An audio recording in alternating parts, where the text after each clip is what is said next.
कि अडानी को एसबीआई ने किस आधार पे लोन दिया, पीएनबी ने किस आधार पे लोन दिया, एलआईसी ने किस आधार पे लोन दिया। कि कबीरा खड़ा बाजार में लियो लुकाठा हाथ, जो घर फूको आपनो, चलो हमारे साथ। खुदा बड़ा सहनशील है हर उस इस्लामिस्ट के लिए जो उसके पाप करेगा उसको क्षम्य करेगा, माफ करेगा, आगे से फिर आप नए पाप कर सकते हो।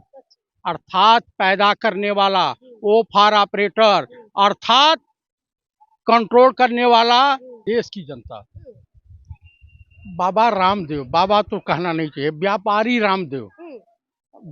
रामदेव यादव, ये कहिए तो शोभा देता है, ठग रामदेव कहिए तो शोभा देता है। देखिए ये व्यक्ति इतना बड़ा कलाकार है। पहली बात तो तुम सीरा मिला करके उसको बनाते हो शहद, और तुम्हारे खिलाफ जांच आती है तो चिल्लाने लगते हो, मोदी के पीछे छुप जाते हो। जैसे रात के अंधेरे में छिपकली कीट पतंगे को खा करके आज सुबह किसी महापुरुष के जो है तस्वीर के पीछे छुप जाती है, उस तरह का इसका काम है। इसमें सबसे बड़ी बात है, कोई नमाज अदा करे, कोई पूजा करे, कोई गुरुद्वारे में जाए, कोई चर्च में जाए, तुमसे क्या लेना देना है? तुम क्या सनातन धर्म के ठेकेदार बने हो? मोहन भागवत या नरेंद्र दामोदर दास मोदी राजा बाबू के चाटुकारिता करने के लिए पैदा हुए हो? लेकिन नरेंद्र मोदी जी ने तो अपने जो नेता है उन लोगों को तो बोला है ना कि ऐसे कोई बयानबाजी ना दे। उन्होंने बोला है, बहुत बढ़िया बोला है, क्योंकि इस समय राजा बाबू फंस चुके हैं गौतम अडानी वाले मैटर पर। अच्छा। तो रामदेव बोलेंगे, कहीं धीरेन्द्र शास्त्री बोलेंगे, कहीं मोहन भागवत बोलेंगे, क्योंकि ये जिन बोतल में जाने वाला नहीं है, लंबा है। उसके बाद जो है दिल्ली अडानी वाला मामला, दूसरा है एमसीडी चुनाव। किसी तरीके से दिल्ली की ही नहीं पूरे देश की जनता का ध्यान इधर उधर आकर्षित करने के लिए, क्योंकि ये जिन जिस दिन खुला, जिस दिन इस पर जांच पड़ताल हुई, चाहे आज हो या 2 साल बाद हो, नरेंद्र मोदी, गौतम अडानी, मुकेश अंबानी, मोहन भागवत, इनकी वित्त मंत्री निर्मला सीतारमन, ये सब जाएंगे जेल। वो तो कह रहे कोई लेना देना ही नहीं है, सरकार कह रही है। आप बताइए एलआईसी किस आधार पर, एसबीआई किस आधार पर लोन दिया है, ये बता दें। चाइना कनेक्शन क्या कहलाता है? नरेंद्र बाबू का, मोहन भागवत का, निर्मला सीतारमन का, भाजपाई नेताओं का, गौतम अडानी का, मुकेश अंबानी का, जिसके आड़ में इन्होंने बांग्लादेश को जमीन दिया, इनको ठेका मिला। गौतम अडानी को सुन लीजिए कि हम सीमाएं सीधा कर रहे हैं, 70 साल पहले ऐसी कोई घटना नहीं घटी। फिर से 70 साल बोल रहे हैं। मैं 70 साल में कुछ भी नहीं हुआ, बार बार चिल्ला के बोल रहे हैं सरकार बोल रही है ना। अच्छा, इसका मतलब जो है अंग्रेज 2014 तो कह रही है, अब बीजेपी तो कहना है कि 2014 में भारत आजाद हुआ है, बांग्लादेश का निर्माण 2018 में हुआ है, पाकिस्तान जो है 2015 में बना है, चाइना से युद्ध एक हुआ था 2014 में, यही लड़े थे नरेंद्र दामोदर दास मोदी उर्फ राजा बाबू। आपको मैं बता दूं, राजा बाबू पिक्चर देख लीजिएगा और देश के प्रधानमंत्री का चरित्र समझ में आ जाएगा। रामदेव बाबा जी बहुत पहले से ही बुद्धिमान है, और मैं पुरानी बात नहीं खोलूंगा, बहुत पहले से ही जमान के भी और वैसे भी चरित्रहीन है। आपने इतना बड़ा आरोप लगाया है। चूंकि जब आप ये आरोप वाली बात कर रही हैं, मैं खोल देता हूँ। एक ब्रह्म निवास हरिद्वार में है। जब ये 16 साल के हुआ करते थे, वहाँ गायों की सेवा वेवा करते थे आश्रम में, तो इन्होंने एक पंजाब की एक लड़की थी उसको छेड़ा था, और वहाँ के साधु संतों ने इनको इतना मारा, इनकी जो काली आंख है वो वहीं गमले से फूटी थी, और उसके बाद ये फिर 10 साल दिखाई नहीं दिए। हरिद्वार के अंदर 10 साल नहीं थे ये तो चरित्रहीन आज से नहीं, बहुत पहले से हैं। तो इस तरीके के आरोप एक समुदाय के ऊपर इस तरीके से बोलना, ये क्या देश के लिए कितना ज्यादा। देखिए, इस तरह के जो कथा कथित साधु संत हैं, चाहे बाबा हैं, चाहे राम रहीम है, चाहे शास्त्री जी हैं, चाहे चमत्कारी बाबा, बहुत सारे चमत्कारी बाबा हैं, ये भी उनमें से एक बाबा है चमत्कारी। इन्होंने अपने गुरु की भी हत्या कराई है, जिसकी वजह से आज ये राजीव दीक्षित जी। आपको कैसे पता कि उनका हत्या हुआ है?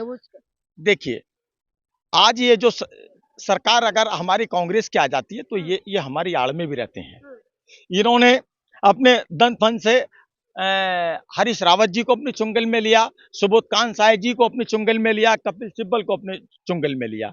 ये कलाकार बाबा हैं और ये किसी के बाबा बाबा नहीं है। ये एक एक भारतीय मुद्रा होती है, नोट, ये उसके बाबा हैं। लेकिन जो अभी जो सरकार है, सरकार का अदानी मामला देखा जाए तो सरकार तो कह रहे कोई लेन देन ही नहीं है, कोई मतलब ही नहीं है अदानी से। सरकार बिल्कुल ठीक कह रही है, क्योंकि जब कोई निवेशक फार्म भरता है किसी भी कंपनी के शेयर खरीदने के लिए, उसमें एक कॉलम है आयोग की तरफ से कि मैं अपने रिस्क के आधार पर इस कंपनी के अंदर इतना निवेश कर रहा हूं। बिल्कुल ठीक कह रही है कि सरकार इसमें कुछ लेना देना नहीं है, लेकिन सरकार का लेना देना है। मैं मालूम करना चाहता हूं सरकार से कि अडानी को एसबीआई ने किस आधार पर लोन दिया, पीएनबी ने किस आधार पर लोन दिया, एलआईसी ने किस आधार पर लोन दिया। इनको क्यों नहीं दे देती, इनको क्यों नहीं दे देती। इनका भी एक प्रोजेक्ट है गोरखपुर में, ये चाहते हैं कि विश्व में सबसे बड़ा एक गांव केंद्र बने। इनको तो 5 गायों का अनुदान नहीं मिल लिया। इनके कैसे लोन माफ हो रहे हैं? क्यों सरकार लोन माफ कर रही है? क्यों जनता के जीएसटी को बर्बाद कर रही है? क्यों जनता के पैसे को बर्बाद कर रही है? क्यों टैक्स को बर्बाद कर रई है? तो बहुत बड़ी पदवी नहीं होती है। सनातन में ब्रह्मचर्य के बाद जो है आती है और कोई भी इसको कर सकता है। बाबा जी जो विशेषज्ञ नहीं है उन चीजों के, लेकिन फिर भी उन्होंने कहा, जैसा आपने कहा, अगर ये कहा है तो राजस्थान में बोला, राजस्थान में नहीं, जैसा उन्होंने कहा, जहां भी बोला हो, राजस्थान कोई मायने नहीं रखता। मैं यहाँ खड़ा होकर बोल रहा हूँ या घर पे बोल रहा हूँ, जो मैं बोलूंगा वो मायने रखता है।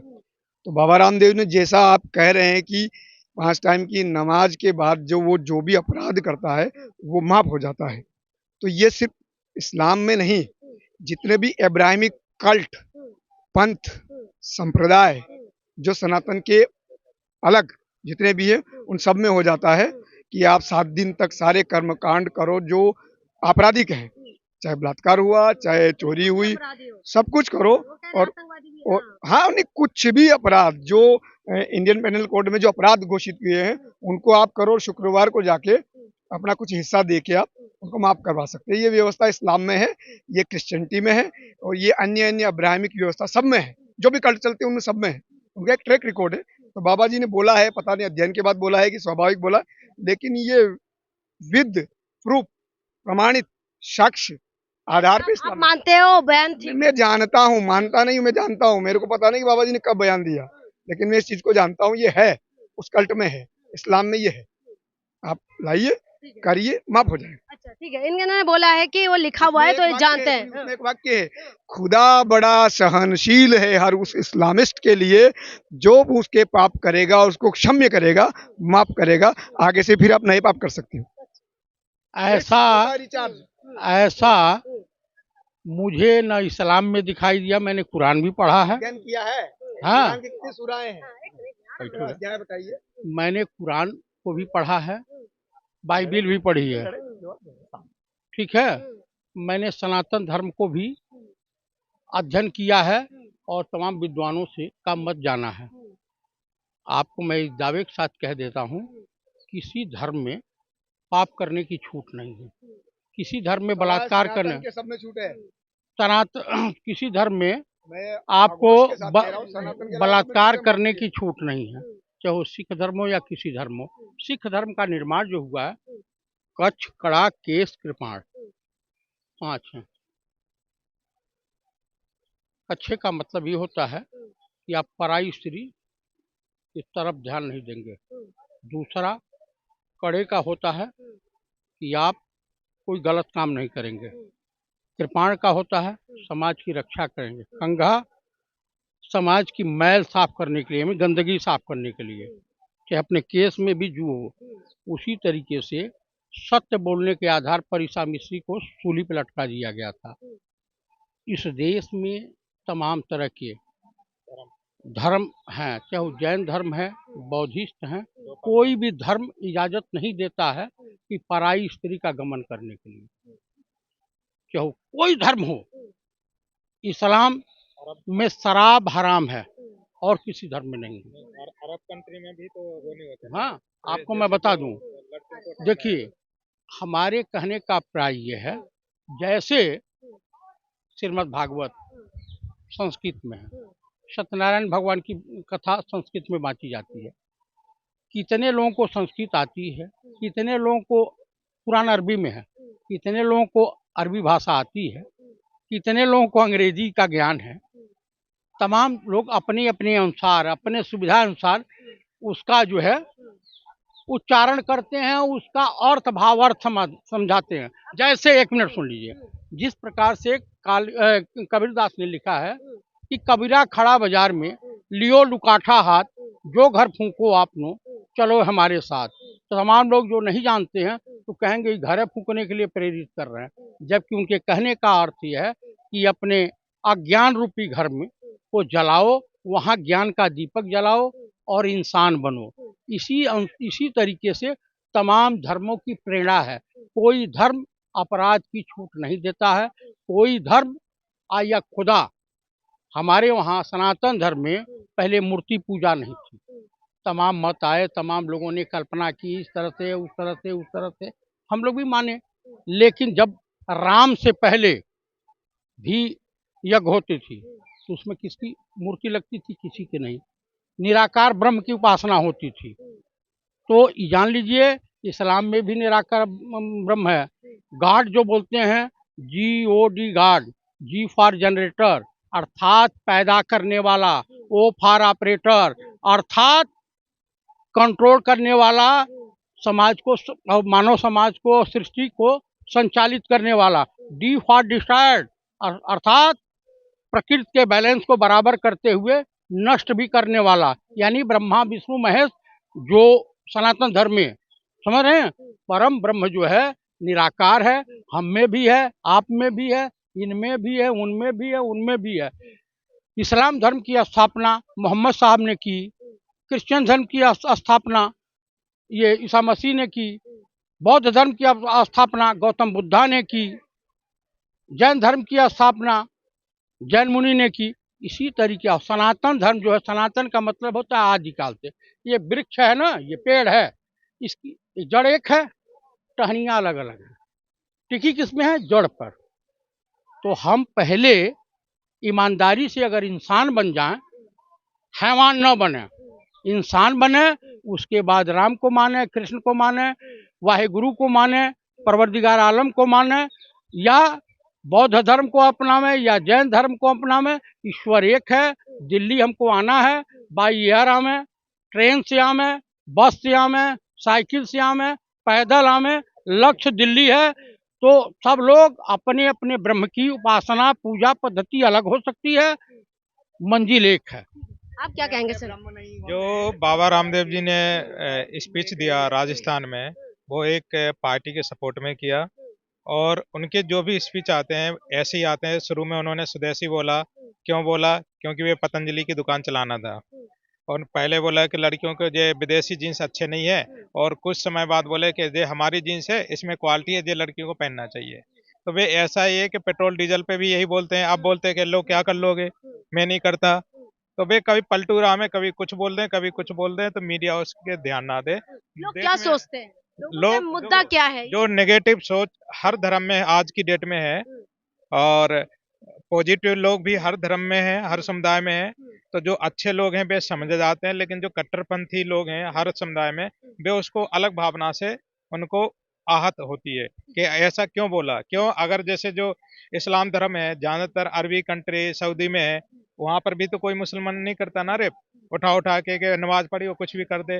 इस तरीके के जो बयानबाजी आ रहे हैं, उसके बाद चाहे चमत्कारी बाबा की बात करें, चाहे रामदेव बाबा की बात करें, तो इसमें क्या लगता है कि 2024 के लिए मैदान तैयार हो रहे हैं? ये क्या लगता है आपको? आप किस नजर से देख रहे हैं? मैं इसे किसी नज़र से नहीं देखता। ये लोगों को बयान देने की कुछ आदतें होती है, अपने प्रोडक्ट बेचने की आदतें होती हैं।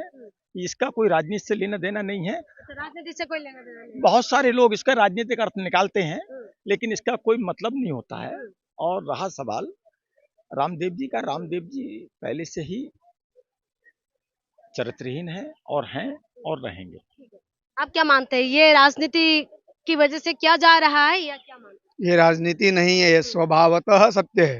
अच्छा। और ये जो जितने भी हमारे जो यहाँ पर खड़े थे, जो वक्ता लोग थे, ये सब किसी न किसी पार्टी से जुड़े हुए लोग हैं। तो अपना नहीं अपना नहीं, राय किसी दिया न है। किसी पार्टी से जुड़े हुए हैं और अपने वोट को ध्यान में रखते हुए उसको मिनिमाइज कर रहे थे, लेकिन ये नहीं है। ये अपना अपना राय रखे सनातन हैं। सत्य है। धर्म के 10 गुण होते हैं और सिर्फ सनातन में है। बाकी सब पंथ संप्रदाय और कल्ट है। और कल्ट में एक ट्रैक के अलावा आप बाहर नहीं जा सकते। जितनी भी बात उन्होंने बोली सारी सारी झूठ है, तथ्य आधारित निराधार बात है। मैं चलिए, उसको डिस्कस करता हूँ। देखिए रामदेव ये जी सबका कहा हो अलग सकते हैं। अलग अलग अलग राय है, तो आपने सुना है कि सबने क्या क्या कहा है, क्योंकि लोग ये लोकतंत्र है और जो है हिंदू मुसलमान सिख ईसाई एक गुलदस्ता के अंदर रहते हैं। तो हमारी भी यही निवेदन है कि शांति में रहे, सब शांति में बने रहे। और जो ऐसे बयानबाजी आते हैं तो उसको आप किस नजर से देखते हैं, आप कमेंट करके हमें जरूर बताइएगा। बहुत बहुत शुक्रिया।